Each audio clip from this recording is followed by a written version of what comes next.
ఈరోజు ముఖ్యంగా మన కథోలికలు మరియ తల్లికి ఎందుకని ప్రథమ స్థానాన్ని, ముఖ్యమైనటువంటి స్థానాన్ని మన యొక్క ప్రార్థనలో, మన యొక్క పూజా కార్యక్రమాల్లో ఎందుకని ఆమెకు ఒక ప్రథమ స్థానాన్ని ఇస్తూ ఉన్నామంటే మన అందరికీ తెలుసు.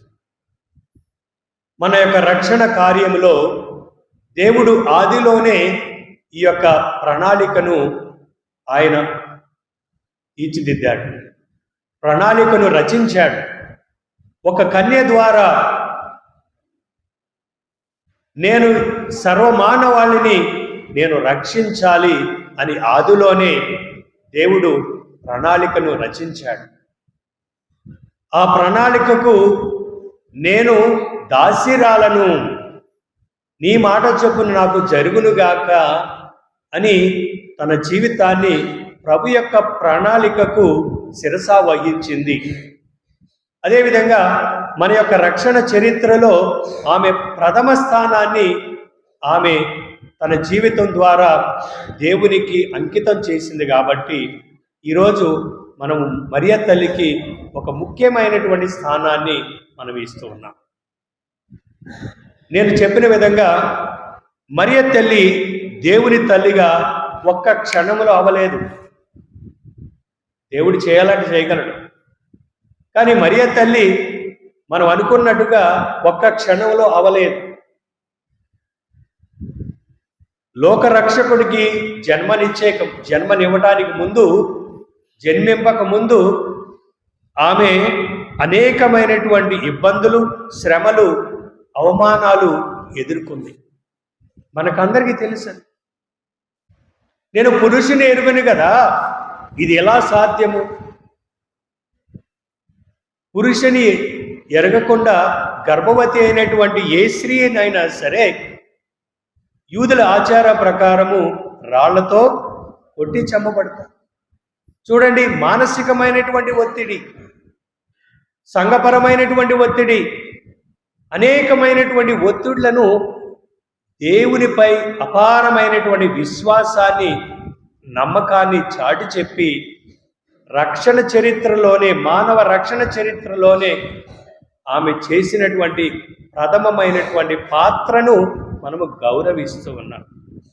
అందుకనే ఈరోజు మన తల్లిని శ్రీ సభ ప్రపంచానికి చాటి చెప్తూ ఉంది. ఈ నూతన సంవత్సరంలో మొదటి రోజు మరియ తల్లి మాతృత్వ మహోత్సవాన్ని జరుపుకున్నటువంటి మనము ప్రపంచానికి చాటి చెప్పాలి.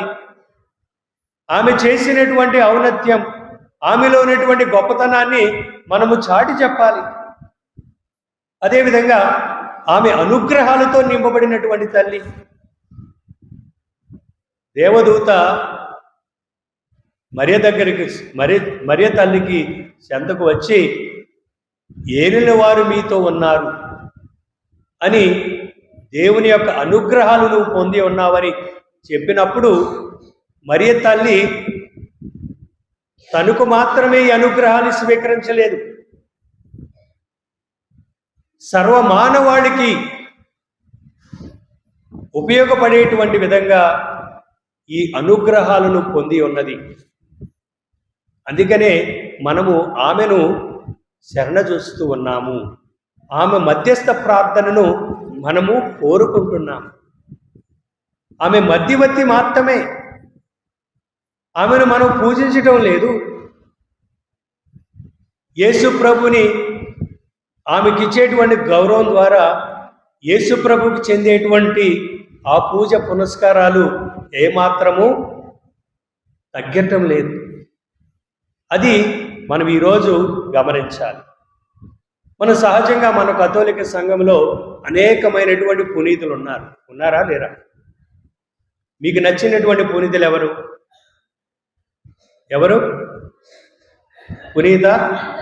పునీత పాదువాపూరి అంతోని వారి. దేనికి ప్రార్థన చేస్తారు? ఆయనకి ఈయన వస్తువులు పోగొడితే తిరిగి వాటిని పొందుతామని ఆయనకు దేవుడిచ్చినటువంటి అనుగ్రహం. అది మాత్రమే. మీలో ఎవరికైనా గర్భఫలం కావాలంటే అంతోని గారితో ప్రార్థన చేస్తారా? అది దేవునికి ఆయనకి ఇవ్వలేదు. మనలో చాలామంది ప్రార్థన చేస్తారు. అనేక మంది కావలి సన్మనస్కులతో ప్రార్థన చేస్తాం, మన పునీతులతో మన పేరు పెట్టుకుంటాం. కానీ ఆ పునీతుడు కేవలం ఒక వరాలిచ్చేటువంటి శక్తిని మాత్రమే కలిగి ఉన్నాడు, అది దేవుని ద్వారా. కానీ మరియ తల్లి వరాల మూట, వరాల నిధి, దేవుని చేత ప్రత్యేకంగా ఎన్నుకోబడినటువంటి తల్లి. దేవుడే ప్రత్యేకంగా ఆమెకు అనేకమైనటువంటి అనుగ్రహాలు, వరాలు ఇచ్చినటువంటి తల్లి.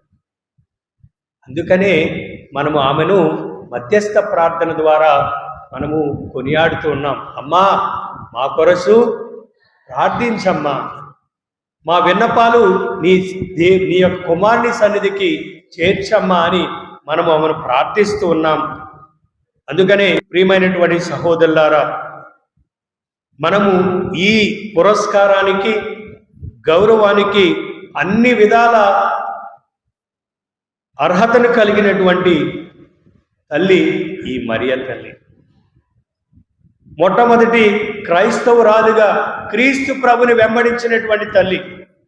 శ్రీ సభ చరిత్రలోనే మొట్టమొదటి సభ్యత్వాన్ని పొందినటువంటి ఈ మరియ తల్లి శిష్యులను ఒక చోట చేర్చి వారిని ఆధ్యాత్మికంగా దేవుని యొక్క అనుగ్రహాలు, పవిత్రాత్మ శక్తిని పొందే విధంగా నడిపించినటువంటి తల్లి. ఈ అనుగ్రహాల మాత, ఈ జపమాల మాత, గుణదల మాత, వ్యాకుల మాత, ఆరోగ్య మాత, నిర్మల మాత, సద్గుణ రాశి, అనేక రకాలుగా కోకొల్లలు ప్రపంచ నలుమూలలలో, ప్రపంచ దేశాలలో ఈ తల్లిని కొనియాడుతూ ఉన్నారు, గౌరవిస్తూ ఉన్నారు. ఈరోజు మనము మరియ తల్లి మాతృత్వ మహోత్సవాన్ని అందుకనే కొనియాడుతూ ఉన్నాం. ప్రియమైనటువంటి సహోదరి సహోదరుల, దర్శన గ్రంథంలో 12వ అధ్యాయము 1వ వచనములో మనం చూస్తాం. అంతటా దివ్యందు ఒక గొప్ప సంకేతము గోచరించెను. చూడండి, ఒక స్త్రీ దర్శనమిచ్చెను. సూర్యుడే ఆమె వస్త్రములు, చంద్రుడే ఆమె పాద క్రింద ఉండును. ఆమె శిరస్సుపై 12 నక్షత్రము గల కిరీటము ఉండెను. ఆమె నిండు చూలాలు. మరియ తల్లి గురించి దర్శన గ్రంథంలో చెప్పినటువంటి వాక్యం ఇది. ఒక శ్లోకం ఉంటుంది, నాస్తి మృత్యు నమో గుర,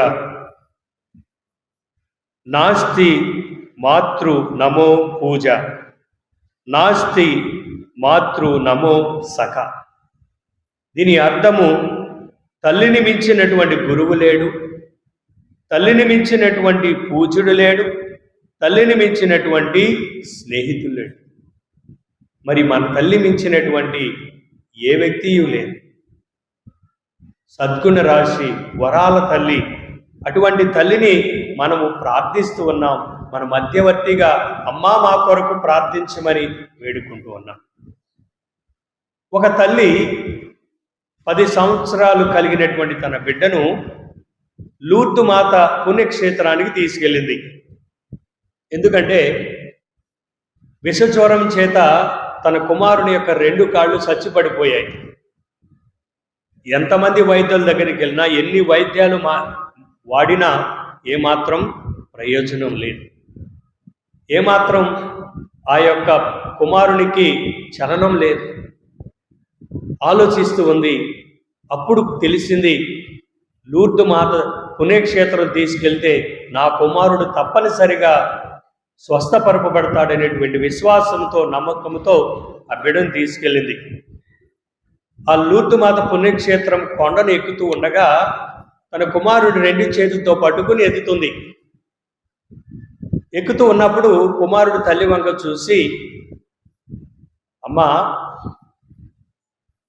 నన్ను మరియ తల్లి స్వస్థపరుస్తుందా? మరియ తల్లి నన్ను తిరిగి నడవగలేటువంటి శక్తిని ఇస్తుందా అని అడిగినప్పుడు ఆ తల్లి చెప్పింది ఏమనంటే, అయ్యా మరియ తల్లి కాదు, మరియ తల్లి కుమారుడు నిన్ను స్వస్థపరుస్తాడు. మనం మరియ తల్లిని వేడుకోవటానికి వెళుతూ ఉన్నాం. మరియ తల్లిని ప్రార్థించడానికి వెళుతూ ఉన్నాం. ఆమె యొక్క మధ్యస్థ ప్రార్థన ద్వారా నీకు తప్పనిసరిగా స్వస్థత కలుగుతుంది అని కుమారుని ఎత్తుకుని వెళుతూ కొండపైకి వెళ్ళి ఆ కొండపైన జరిగినటువంటి పూజలో పాల్గొని చివరిన రోగుల కోసం ప్రార్థన చేసే సమయంలో వాళ్ళందరూ నుంచుని వారి వారి స్థలాల్లో ఉన్నప్పుడు గురువులు ఈ దివ్య మందసాన్ని తీసుకుని వెళ్ళి రోగులపై ఉంచి ప్రార్థన చేస్తూ ఉన్నారు. అటు ప్రార్థన చేస్తూ ఉండగా ఆ దివ్య మందసాన్ని తీసుకువెళ్తూ ఉండగా ఈ చిన్న పిల్లవాడు ఈ విధంగా అరిచాడు, ఓ యేసయ్యా, ఓ కరుణామయుడా, ఓ దయామయుడా, నన్ను స్వస్థపరచు, లేకపోతే మీ అమ్మ మరియ తల్లితో నేను చెప్తాను అని బిగ్గరగా అరిచాడు. విన్నట్టు వాడు అందరూ నవ్వారు, అందరూ ఆశ్చర్యపోయారు. అప్పుడు గురువు ఆ దివ్య మందసం తీసుకువెళ్ళి ఆ బిడ్డపై ప్రార్థన చేసి ఆయనపై తీర్థం చల్లి ప్రార్థన చేసిన తర్వాత అద్భుత రీతిలో ఆ కుమారుడు స్వస్థపరచబడ్డాడు. Praise the Lord, praise the Lord. చూడండి, అనేకమైనటువంటి అద్భుతాలు మన జీవితంలో జరిగాయి. మన అందరి జీవితంలో ఎన్నో మహిమలు మరియ తల్లి మధ్యస్థ ప్రార్థన ద్వారా జరిగినటువంటి సంఘటనలు మనకందరికీ తెలుసు. మరి ఎందుకని మరియ తల్లితో మరి దగ్గరికి వెళ్ళి మనం ఎన్నో విషయాలు చెప్పుకుంటున్నాం? మనలో విశ్వాసం లేదా? తెలుసు, ఆమె నా గురించి ప్రార్థన చేస్తుంది. మధ్యస్థ ప్రార్థన. ప్రియమైనటువంటి సహోదరి సహోదరులారా, ఈరోజు పండుగ చేస్తున్నటువంటి మనమందరము నూతన సంవత్సరంలో ఈ పండుగ ద్వారా మరియ తల్లి అనుగ్రహాలు మనందరిపై ఈ సంవత్సరం అంతా కురిపించమని మనం ప్రార్థన చేద్దాం. ఆమె యొక్క కృప, ఆమె యొక్క శక్తి, ఆమె ఏ విధంగా అయితే దేవునికి మహిమను అని జీవితం ద్వారా దేవునికి మహిమపరిచిందో అదే రీతిలో మనం జీవించటానికి ప్రయత్నిద్దాం.